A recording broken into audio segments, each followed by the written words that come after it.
And particularly, thank you. Particularly, greetings to everybody joining us wherever you are.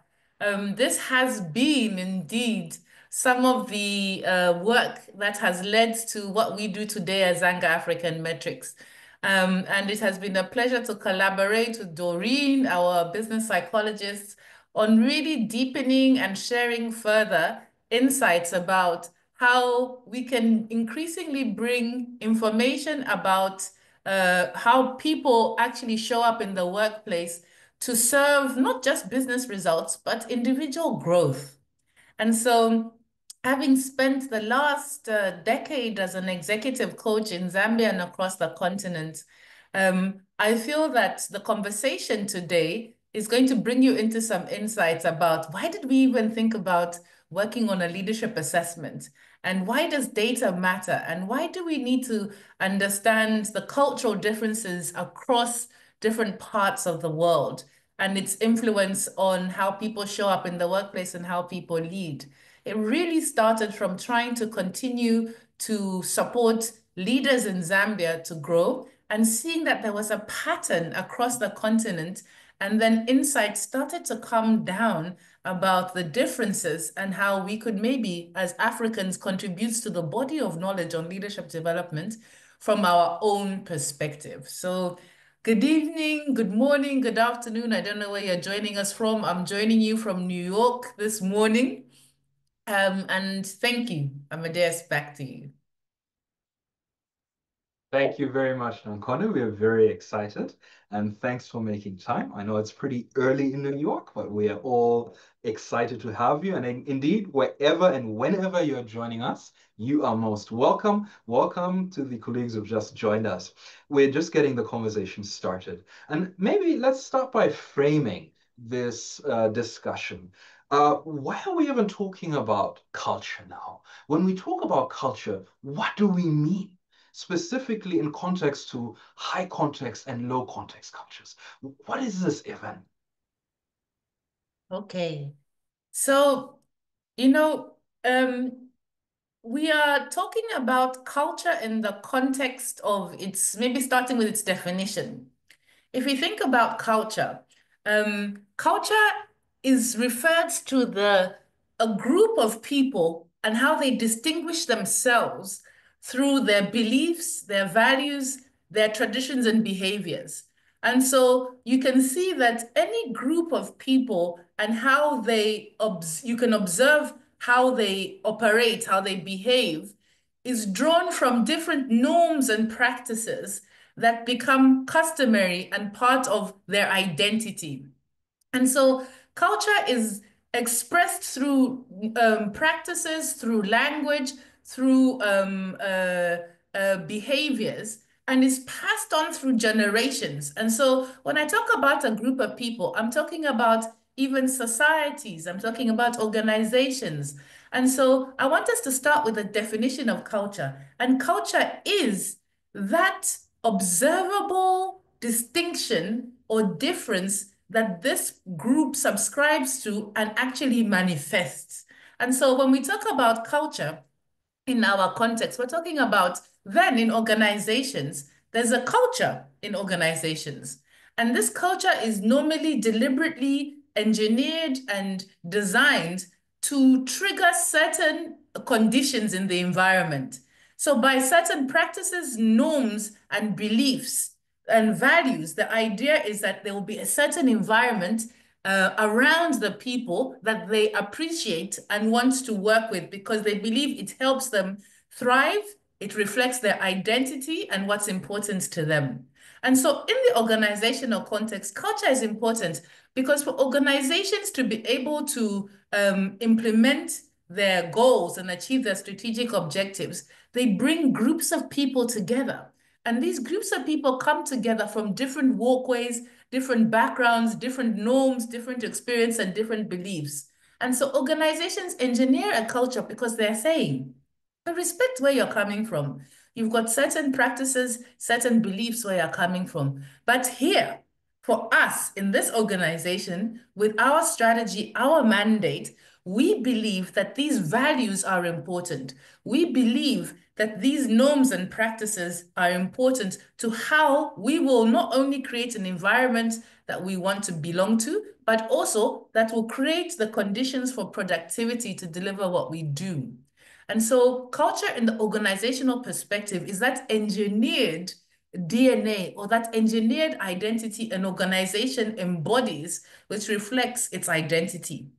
And so if you think about it, because we come from different walkways and different pathways, we bring our own identity, we bring our values, we bring our belief systems. And as a result, when we walk into the building, we don't only encounter the organization's culture that has been designed, but we also encounter each other's cultures, backgrounds, beliefs, value systems. And that's why culture is important. And this is where the conversation came up then to say, okay, so if organizations are promoting a certain culture which has values, practices, and norms linked to it, then how do we support people to align with that organizational culture without losing themselves? And then understanding that in certain parts of the world, the way you operate in the organizational context is very clear. It's black and white.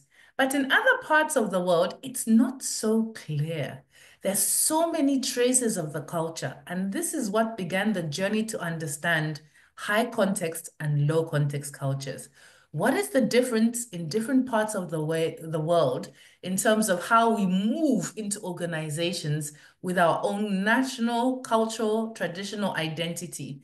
And why is it that in the Northern Hemisphere, in the West, you see less of the national, traditional identity in organizations than you do in the Southern Hemisphere, which tends to be around developing countries and emerging markets?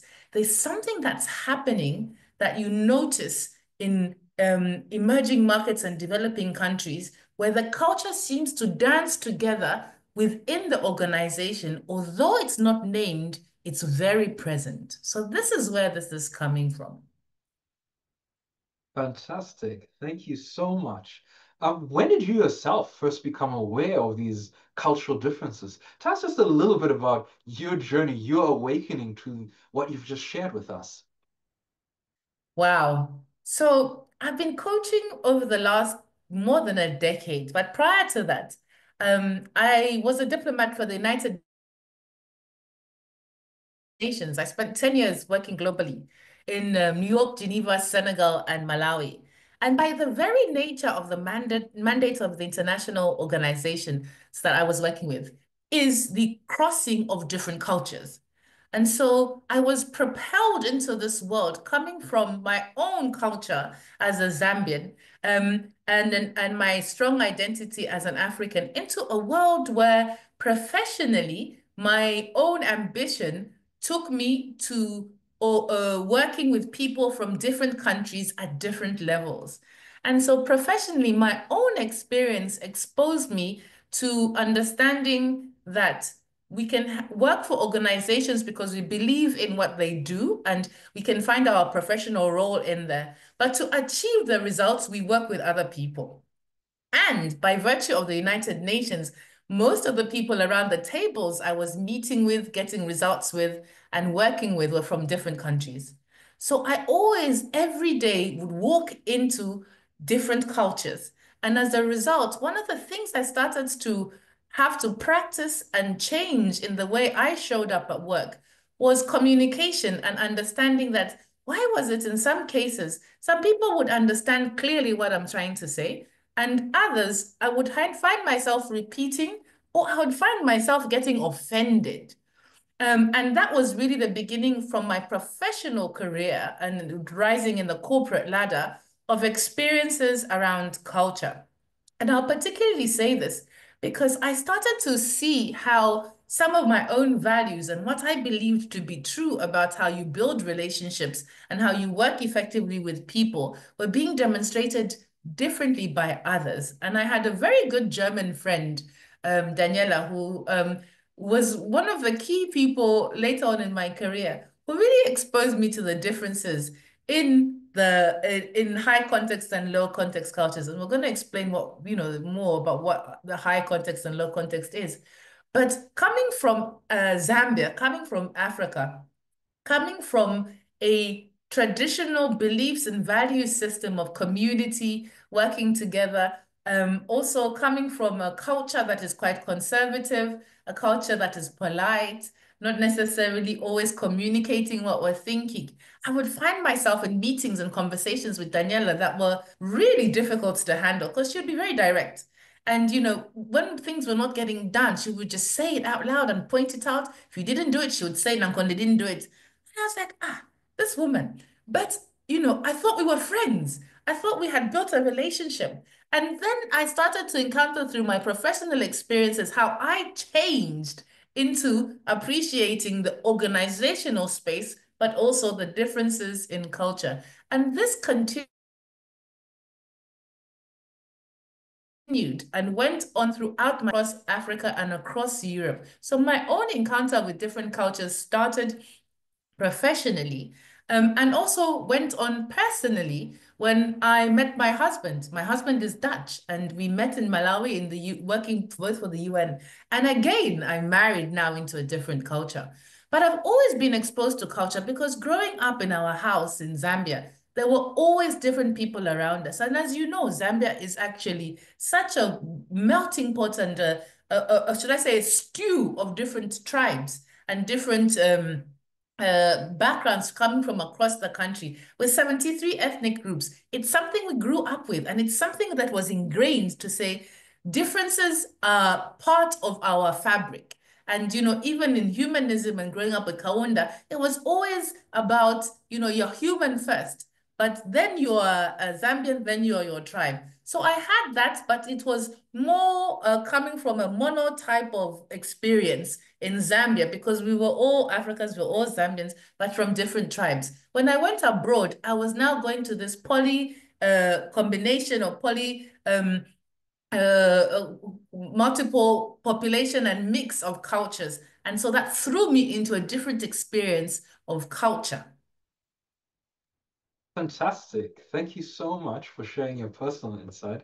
I can also reflect on that, having been born in Zambia, but coming from a mixed cultural background, there really is a difference in the way certain parts of the family communicate, and you have to learn how to, this is your family. You have to learn how to navigate and communicate with everybody, right? And get along and get things done together as one family that has now come together from these different cultures. In fact, I would love for us just to dig a little bit deeper into the differences between high context and low context cultures, especially with what you shared with your own experience in the UN, your friend Daniela, your family, and even my own family. What are some of the key differences in the way high context and low context cultures communicate? Because at the end of the day, this is what we human beings do. This is how we build relationships. This is how we get things done. We communicate. So maybe let's start there. How do these different kind of cultures actually communicate? How does that show up? So when we look at high context and low context cultures, what we're basically saying is that there are ways that different groups of people enter into relationships. And these can be characterized in so many different ways. And the one that was intriguing for me was around how relationship is established. How do people engage and relate with each other? And so high context cultures are cultures where people actually establish relationship and create a lot of meaning that is drawn from how you actually, not only through the words you say, but also through your behaviors. And there's a lot of symbols and signals that are part of the communication and gestures. And so high context cultures are cultures where relationship is established in a particular way that speaks to how you not only relate with each other, but also how you go on to engage in different aspects of life, including how you differ. And so high context cultures are really about communication being done in a subtle way, harmony being a big part of relationship and collectivism being part of unity. And so high context cultures are traditionally seen as the cultures where they are community based, they're about the group, and they associate a lot in communication through relationships and trust that is built by creating harmony and always expressing linkages between the people who are in that particular group or working together. And so the definition of high context cultures is really saying that we can distinguish people by the way they communicate and how they communicate in the way they establish and enter into relationships, which also means how do they have symbols and signals and behaviors to communicate when things are going well, and how do they differ? How do they express themselves? Whereas low context cultures have a different way of entering into relationship, communicating, and engaging. Whilst high context cultures are more indirect in their communication, they will actually be more taking time to get to know people before you can get into a closer relationship to certain levels of things. Low context cultures are more direct and clear in their expression of the relationship. And in their communication, they can actually open up to say certain levels of things from the onset and don't need to necessarily have entered into an established relationship to provide that type of feedback. And so what you can see is, for example, high context cultures actually dance around issues and don't go directly in addressing problems or challenges. They will actually circle the issues that they present around narratives, a story, symbols, and meaning. Whereas when there's a challenge and there's a difficulty, low context cultures will go directly to the point and share information to address it. And so it's important to recognize that the reason we're distinguishing these two cultures is in the organizational space or in the workplace is that the way we understand and draw meaning from relationships matters.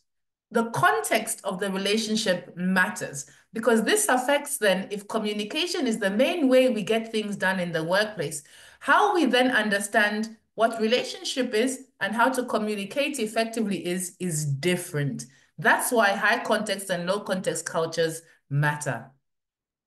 Fantastic. Thank you. I would like to take this and apply this to some real organizational examples because I have worked in high context and low context organizations. You know, in high context organizations, everybody, something may be said in a particular type of way, but everybody actually understands the true meaning of, what has been said or the instruction.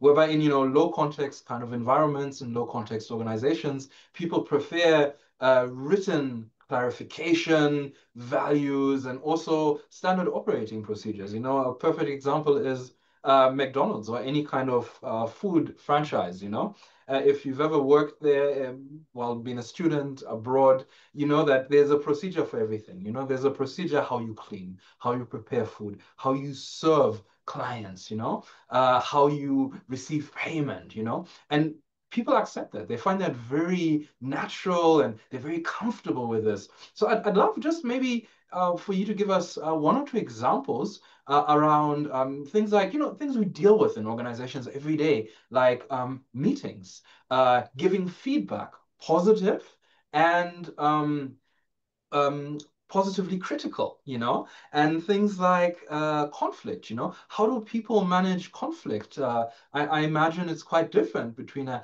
high context culture that's very relationship focused and a low context culture that is very direct. You don't have to use your German friend as an example, but maybe just generally speaking, over to you. It's interesting because you said you put I like the way you put it. High context cultures focus on relationship and people. Low context cultures focus more on the task and what needs to be done through the relationship. And so as a result of that, you'll see that, and I want to share something very interesting. So I'm going to put something on the screen. You know, when we talk about high context and low context cultures, they because we are coming from an African perspective and background, but high context cultures are not just from developing countries and from Africa. High context cultures are cultures where tradition, norms, practices, and beliefs in the way they communicate and relate are similar. The way they value puts emphasis on the community, on unity, and people. The way they put emphasis on communication through proverbs, for example, or principles or practices from the past to teach the way forward. And so high context cultures can cross Africa, Asia, Latin America. And to a certain extent, the other end of the spectrum, the opposite, is low context cultures, which tends to be Europe, the Americas. But even though we look at low context cultures then as those that establish relationship and focus more on what the relationship needs to get done, and as such focus on the direct communication to facilitate that, even within, I must put a disclaimer, in Europe and America, and particularly Europe, there is also a difference across low context cultures. There are some low context cultures that are actually more reflective of high context behaviors, practices, and norms, like the Italians. And there are those who are more strictly low context, more like the Germans. And even on the African continent, you will see there's a spectrum. There are those who are more strictly towards the traditions, practices, cultures, and norms. And we tend to refer to Ubuntu, this whole idea of collectiveness and you exist because I exist. And as a result, you matter and I must be conscious of my environment and the people and relationship. This is also expressed differently across the continent. Now, I've put this slide up because I feel like in a snapshot, in a visual, it captures some everyday issues that are affected by the differences in organizations between high context and low context cultures. If communication is the main way that we get things done in the workplace, because it's the vehicle or the means through which we actually are able to share instructions, delegate, confirm that things have been done, then we're talking about the touch points where we need to communicate to get things done. So in the way communication happens in high context and low context culture differences, there are three things that I want to highlight just as examples. So problem-solving approaches I mentioned earlier, you'll notice that low context cultures go directly to address the issue. You didn't complete the task, this is a problem. High context cultures, when encountering challenges, tends to actually cushion it and circle it in a principle, a proverb, or an experience for you to learn from. So through that practice, the proverb will help you unpack what it is you did wrong and what you need to learn about it. The second aspect is expressing opinions. Low context cultures, being direct, go straight to the point, while the high context cultures will kind of go around it, maybe start with flattery, maybe explain, but generally not specifically. And so it takes a while for you to appreciate fully somebody getting to the point. And finally, authority is different in high context and low context cultures. High context cultures tend to be quite hierarchical and traditional in their structures. So the most important person is the one who has the higher authority and agency to speak. I'm sharing these three examples because you can imagine it in everyday situations, in meetings. When you're sitting in a meeting and you have these differences across these cultures, you'll notice that as soon as the team leader or the director speaks, others do not feel they may have the opportunity to share their insights, even if what they want to share is different or contradicts. The fact that the authority has spoken changes the order and the authority in the room and the ability to contribute further. So in normal meetings, you'll see how authority actually is expressed in a way that doesn't allow everybody to speak freely. The other aspect I want us to think about is, for example, in email. When you're sending emails, you have to be very careful how you start the emails. When set in high context cultures, what tends to happen is you probably even start by greeting the person and sharing pleasantries. Because even through either written communication or physical encountering in the corridor or before a meeting starts, you start by asking about how are you? How is your family? How are you doing? There's a sort of experience of bringing the whole person into the interaction and checking in with them more actively first before you go into your matter. Now, remember, I'm discussing culture and high context and low context culture. I'm not discussing personality type because this is another conversation we'll have. Personality types and profiles also are different in how they communicate and relate. There are certain personality types that are more direct and others that worry about the person first before the task. That is a different conversation. What we're unpacking here is the cultural differences and patterns in normal everyday working spaces that come through. So what you'll find is, for example, even in the workplace, there are different other ways that some of these things are expressed. If there is a conflict, if there is a difficulty in the meeting, you'll find that even though others were aware of what happened and can speak to it, they prefer not to say anything. There's a silent accomplice around how conflict is managed. We don't throw people under the bus. And as a result, it's only later we learn that in that meeting, actually, what went wrong and what happened was known, but because of the cultural dynamics, it wasn't said. And you'll find that after the meeting, people will go up to the person or go up to the boss or the team leader and start talking to them in private and giving feedback. Then that's why we talk about people talking behind after the meeting and expressing what should have been said in public. That's another difference with high context and low context cultures. A low context culture, if it's in the meeting, it will be said there. The person will be called out. High context cultures, people will know what happened. People will know what went wrong. People will know who even didn't do what they were supposed to do. But there's an awkwardness. There's a silence in the room because nobody wants to say it. I hope that helps.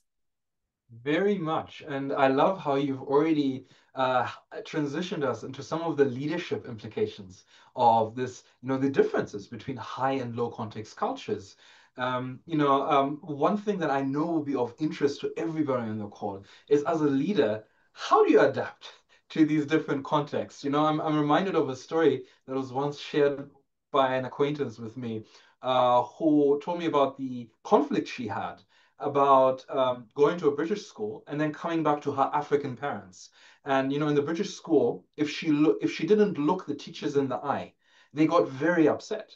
If she didn't make eye contact while they were speaking to her, they felt she was being disrespectful, that she was, maybe being evasive or not telling the truth, right? Because there was an expectation that when you speak to somebody in a low context culture, you look them in the eye. But when she went home to her African home, her parents were very upset. They even said, "Oh, you're a very cheeky girl. You're even confident enough. You're brave enough to look me straight in the eye." And there was this conflict in this child now trying to navigate across these different cultures, high and low context. So I wanted to hear from you, maybe even just briefly. I know this is a very general question, but how do we as leaders in HR, in organizations, how can we adapt to these different cultural contexts? Very interesting question. So I want to start it by maybe sharing something, one of the principles we have at Zanga African Metrics. And one of the leadership development principles we always start with, and it's always interesting in the team when we refer to it. We always say, you are not your role. And so for leaders and HR practitioners and coaches working with people in the workspace, one of the principles we always start with is saying, you are not your role. The reason we want to establish this difference is because we want people to understand that the role you are sitting in belongs to the organization you're working for. You are the current incumbent. That is the first level of the distinction. So what this means is that there are in the workplace two people. There's you, and in this diagram, it says there's me. You come and give your technical competencies and skills to the role. You were identified as the most suitable candidate to achieve the results that the role needed to deliver, but the role belongs to the business. So every role is going to expose your gaps and what we now call what you came to get from the role. And so the first thing we support leaders to understand is there's two different people. There's you come with your background, socialization, conditioning, your values, and your belief systems. And you bring those with your technical competencies into the organization when you accept this role. But remember, the role belongs to the business. It's not a personal to holder. You happen to be the current incumbent. The role has been designed with the organizational values and purpose in mind and belongs to the business. And so in implementing it, you're going to get certain strategic competencies that are going to help you align to the role. Some of these may come natural, some may not come natural, but that is exactly why you're there, to acquire them and to grow and develop. And when you get them, you move to the next level. The challenge we see in organizations is that people tend to see themselves as the role.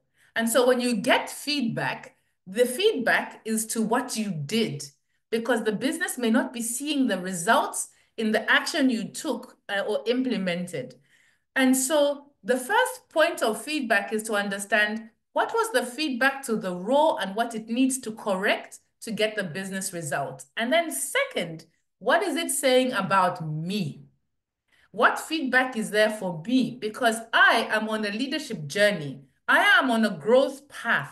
I am acquiring and growing in my competencies. And this role is the current place that I'm actually getting an opportunity to showcase where I have strengths, but also to hone and develop the areas that are coming through that are showing I have gaps.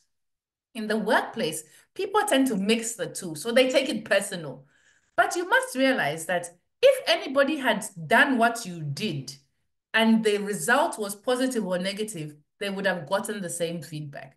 And so when leading teams and working in organizations, it's important first at your first level to understand, how am I interpreting what's going on in the organization? How have I understood my role? How do I establish relationship? And what are the things that are part of my own values, my own belief systems that I'm now taking into the role? Because the role doesn't know whether I greet with shaking hands or I kneel a bit. The role doesn't know whether I'm looking in your eyes or I'm looking down. That's coming from my culture. That's coming from my identity and my values and belief system. So we want to honor you, but we want you to understand that the role doesn't see these things. The role just knows if you do this, it's going to get X result. If you do that, it's not going to help get this. And so it's important to first have self-awareness. Leadership journey starts with self-leadership. Understand yourself first. Understand that you are a person with values and belief systems that you bring to a role, and the role gives you an opportunity to acquire competencies for implementation and execution for business results. Both of those are developing, both of those are growing, and different workplaces and environments manifest it because of the people you're working with or the role you're playing differently. As such, it's important to then go to the next aspect of growth and leadership. When you manage yourself first, you can then go on to manage other people and learn how to relate with other people. And this is where we see challenges. When you're communicating and relating with the team, are you managing the team as if they're your family? Are you managing the team as if it's your church, group, community? And you're using your spiritual or traditional values to communicate behavior and how you would like to correct things? Or are you seeing from the organizational perspective what needs to get done in line with the values the organizations have? And that's why organizations put in place their values, because they say if everybody behaves in this way, we're all coming from different places, we will have the environment and the results we want to achieve. So for leadership, it's so important wherever you are to start with yourself and then look at what it means when you're managing and supervising others, how you communicate to them, how you see their identity. When they give you feedback, there's certain behaviors and practices that they will do that you may offend you, but understand that is this coming from the culture of the person? Maybe I need to actually unpack and interpret the things that are not being said, but are coming from their own values, conditioning, and beliefs about how to behave in the workplace that is creating a conflict or a difference. And then that's how, when you've now mastered how to work with different types of people, meaning you're learning how to communicate effectively with people, to differ with them, to delegate to them and guide them, you can then go on to look at strategic leadership, where you're managing multiple teams across multiple regions and even producing results through different business approaches and units. I hope this is helping and making sense. Maybe let's get some feedback from the audience. Yes, please. I have a question here from Musonda. Thank you so much, Musonda. What international strategies can what intentional strategies can an organization implement to ensure that all employees, from senior leadership to frontline staff, understand when and how to apply high versus low context culture communication appropriately? I think you spoke a little bit into that, but I would really, just like Musonda, love for you to go a little bit more into that. Wonderful, great question. The implications for leadership are about leadership styles and how to adapt them. We effectively promote situational leadership. Situational leadership means, and I must clarify, it's not better to be having the values or communication style of a high context culture versus a low context culture.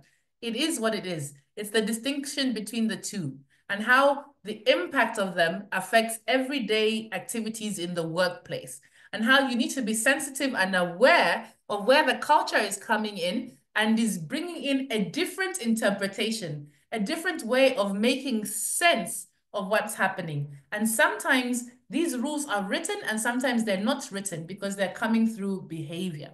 So from a leadership perspective, it's important to understand that the high context culture practices focus on relationship and community and engaging people and making people feel comfortable in a way that's looking at psychological safety and inclusion in the way decisions are made and in the way people are brought in. Low context cultures are looking more at providing communication that is decisive, that's direct, and that actually takes out ambiguity. So what you want to be able to do is understand that a leader needs both.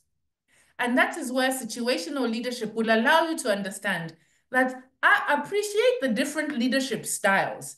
Appreciate what comes from leadership styles that is in reference to high context culture behavior and what is in reference to low context culture behavior. So you can say autocratic leadership is more direct. Maybe transformational leadership is also bringing in more of high context culture behaviors and practices. The best leadership style that we encourage at Zanga is to look at the situation and adapt. Situational leadership then means you need to grow your understanding of the different leadership styles and bring in the one that's going to serve the situation. What do I mean by serve the situation? You should always think about what is going to get me the result and what is going to help me manage the relationship. And sometimes managing the relationship doesn't mean harmony. It means getting people understand that this is what is going to happen and command and control. So you need to handle the situation. So international strategies, I would say, are about developing people to appreciate how to bring in both and when to use what. And you see across the day, there are different times where even in the same meeting or different parts of the day, you'll be using different elements of this. And so when developing people, we encourage them to bring in those practices that focus on the conditions and the people, connect with people, take time to get to know who they are. These are high context practices and behaviors. Start to appreciate people's values and how they see the world. Start to be sensitive to how they are interpreting what's happening because their behavior may be coming from a different place. And then on the other side, you still need to execute and get things done. And that's why leadership is a bit of a contradiction. You're being asked to create an empowering environment, but you're also being asked to produce results and deliver. That's why you need both. And it's a dance between the two that you're constantly trying to get to a right balance to create the environment where people feel welcome, people feel like they're safe, they can communicate and can be open, but also people can trust you. At the same time, you want people to be held accountable. You want people to be clear about the decisions they need to make and the actions they need to take. You don't want ambiguity so that results can be delivered in a clear pathway. And so it's both. I would really encourage Musonda that both areas are developed, but it starts with the beginning to appreciate what are the different leadership styles. And then as a result of that, how do I develop and become more effective in managing situations because of my context and having all these different styles in my mind, I can draw on the right one to take to the situation. Thank you very much. We have some more exciting and very well thought out questions, and we'll get into them shortly. Katongo, your question is up next. But I just want to appeal to everybody who is with us on the Zoom call. We'd love to get some feedback on this fireside chat, this webinar. I've posted a link to the feedback form. Please, it will just take a minute or two and you can listen in while you fill it out. This helps us make these sort of Zoom sessions better for you. We want to hear from you. We value you. So I've put the link in the chat. Please, those who are willing, click on it and fill it out. It's really much appreciated, and you'd really be helping us with this feedback to make these sessions better for you. Going on to a question from Katongo, let me read it out. I feel I can contribute to this. What is the elevator pitch one can use to convince company leadership to engage people in this type of training to enable sustainable productivity in an organization? I love that, sustainable productivity. Reason being, leaders are not aware of this knowledge and need to be made aware of what they are missing out on due to not knowing and embedding, very powerful word, this knowledge. I have an idea. I'm, the head of sales and marketing. So number one thing, Katongo, is speak to somebody like me. I will put my email in the chat, and we can get in touch. Every organization is different.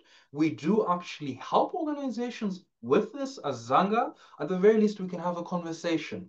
From my experience with the organizations we have partnered with, supported, and helped with exactly this same thing, the key is, as you said, sustainable productivity. In any organization, there are only two ways of increasing productivity. And that's either by looking at the financial side of things and looking at how you manage your financial capital, right? Which is the money, the cold hard cash, or the people side of things, right?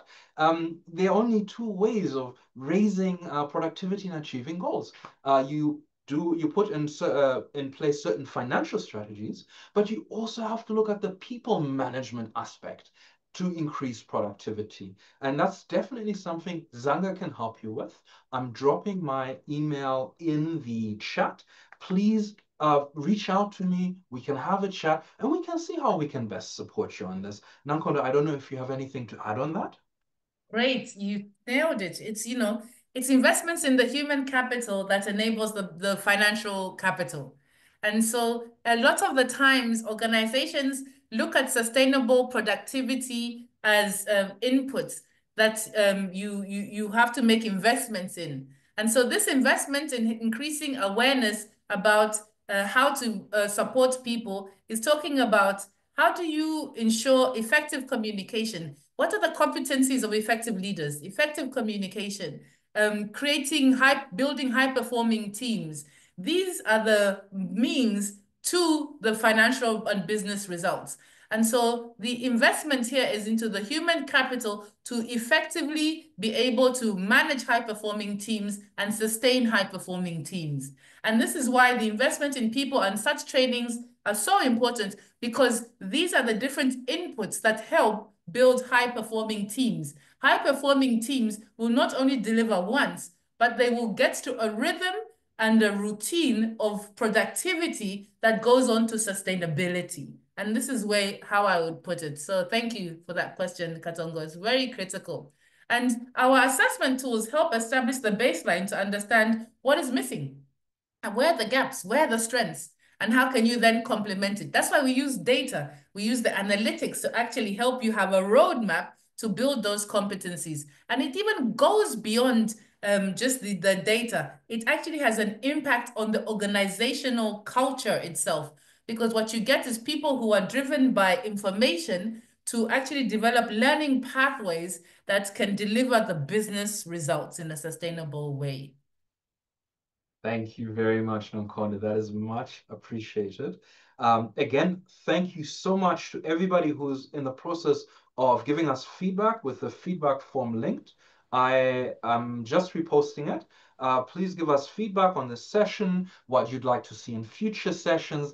This helps us make these sessions better for people like you. We have another very good question. And I like this one because it's very practical for all the leaders, all the practitioners and coaches that we have on the call today and who are joining us on LinkedIn or seeing this later on YouTube. By the way, we have a YouTube channel, so please subscribe.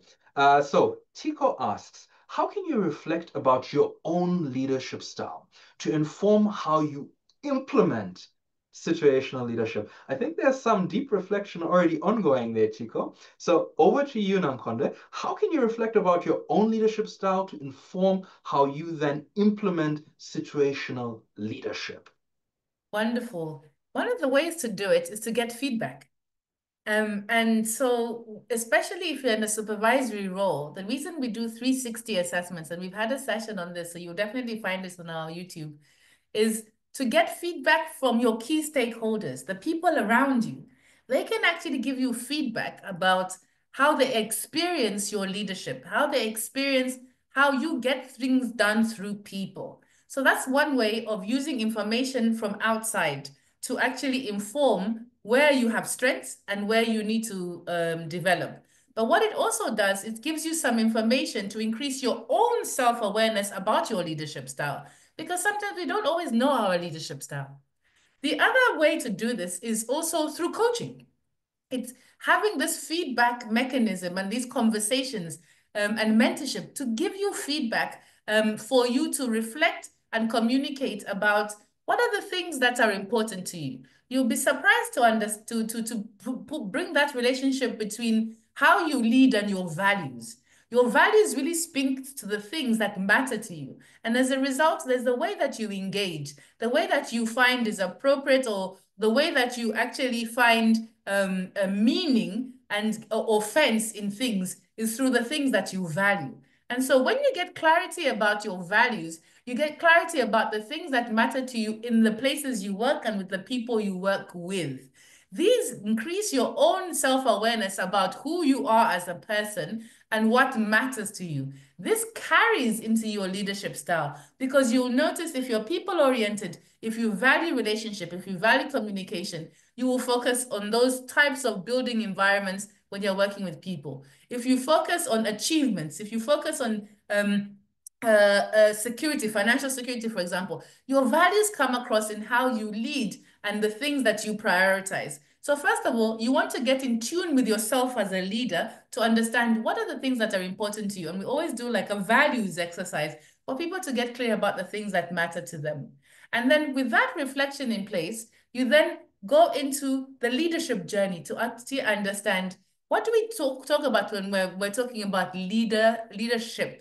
Leadership starts with leading self, and then we talk about leadership more in the perspective of leading others within the context of the organization for this perspective. And to do that, there are certain competencies that are key to drive effective results and build effective relationships. Those are the things that we can then reflect on to say, how well are you doing that? How well are you creating space for people to communicate their feelings in meetings and what they think about a situation? Are you providing space for people to share their voices? Are you inclusive? It gives you tips about your own leadership style. And so when you get that feedback, you can start looking at, now, how do I want to shape the type of leader I want to be? And as you're doing that, you're now understanding how to draw on some of these qualities into how you practice on a daily basis.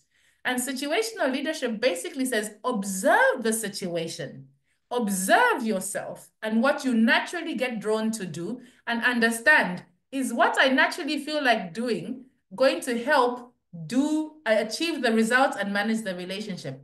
Or is there another competency that I'm learning from leadership styles that I need to draw on to get the results and manage the relationship in this situation? That's how you actually go on to implement it. I hope it helps.